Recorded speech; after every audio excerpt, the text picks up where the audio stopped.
اور خوش قسمتی سے اگر کوئی مسلمان اوپر جا رہا ہے تو اس کے گھر کا ہی آدمی اس کی ٹانگ کو کھینچ کر کے نیچے کرتا ہے، بیٹا اتنی جلدی اوپر جانے کی ضرورت نہیں ہے، برابر۔ ابھی ہگلی میں اجتماع ہوا اور آل کی طرف اجتماع ہوا، اللہ اجتماع کی برکت کو پورے عالم پر پھیلائے اور مسلمانوں کو اتحاد اور اتفاق کی دولت سے مالا مال فرمائے۔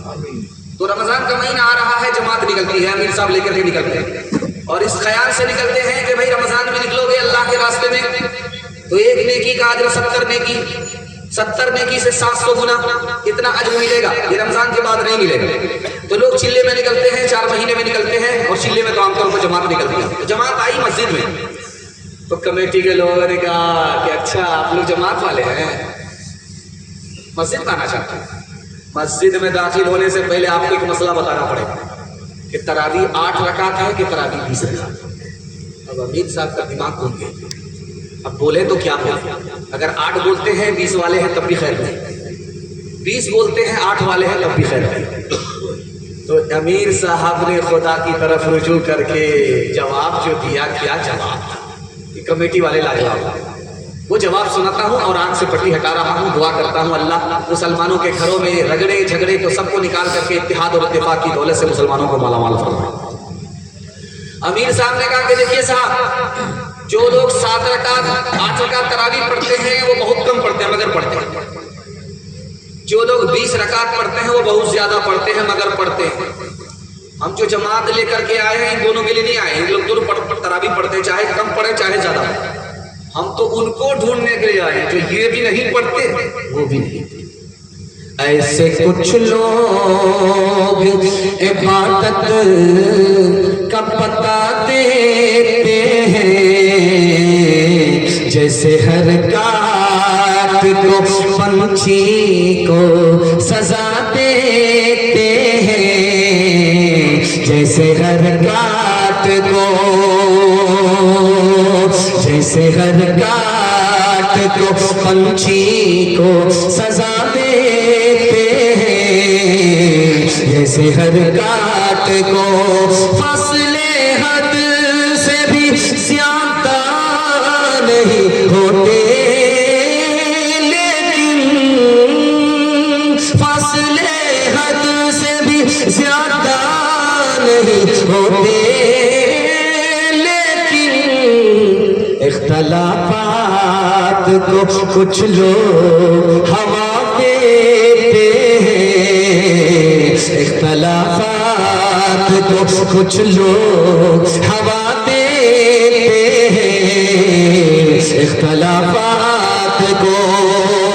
بس جلسہ نکل گیا، ہاتھی پاس ہو چکا ہے، صرف دم بسی ہے، 5 منٹ کا آپ کا جلسہ بچا ہوا ہے اور آپ لوگ غور سے آنکھ پھاڑ کر کے مجھ کو ایسے دیکھ رہے ہیں کہ مجھے ڈر لگتا ہے کہیں آپ کی نظر نہ لگ جائے، لیکن میں بھی چالاک آدمی ہوں، دم کر کے بیٹھا ہوں۔ لگائیے کتنی نظر لگاتے ہیں آپ۔ 3 پیغام عورتوں کے حوالے سے، یہاں سے لے کر کے وہاں تک سننے کے لیے تیار، ہاتھ اٹھائیے، وعدہ کیجیے بہن سے زیادہ صالح تو مہربان۔ خیر ماشاءاللہ میرا انداز بدل دیا اس بار، اس سے پہلے پہلا سوال رائٹ ہوتا تھا، دوسرا سوال رانگ ہوتا تھا، اس بار میں نے انداز بدل دیا۔ دھیان سے سنیے گا، جلدی سے نکل جائے گا۔ جب آپ ٹرین میں سفر کریں گے تو آپ کو آدمی چھیڑے گا، لیکن ہمارے پاس علم نہیں، ہم لوگ خاموش ہو جاتے ہیں۔ لیکن جب ہمارے اکابر سفر کرتے تھے کوئی چھیڑتا تھا تو چھوڑتے نہیں۔ شیخ الاسلام مولانا حسین احمد مدنی، دعا کیجیے اللہ ان کی قبر کو نور سے بھر دے، وہ ٹرین میں سفر کر رہے تھے، ایک انگریز بولا حضرت مسلمان مرد مجھ کو پسند ہے، عورت پسند ہے۔ حضرت نے کہا کیوں؟ کہ جیسے کفن میں مردہ لپٹا ہوتا ہے اسی طرح عورت برقعے میں لپٹی ہوتی ہے، مجھ کو مسلمان مرد پسند ہے، عورت پسند ہے۔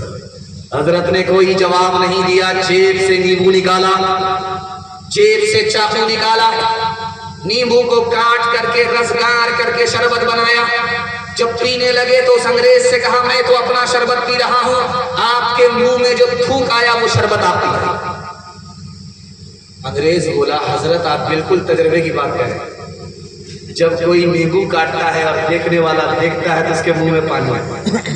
اب حضرت نے موقع کا چوکا مارا، جب کوئی مسلمان عورت، فاطمہ نام کی عورت، عائشہ نام کی عورت، بے پردہ، بے برقع، بغیر دوپٹہ،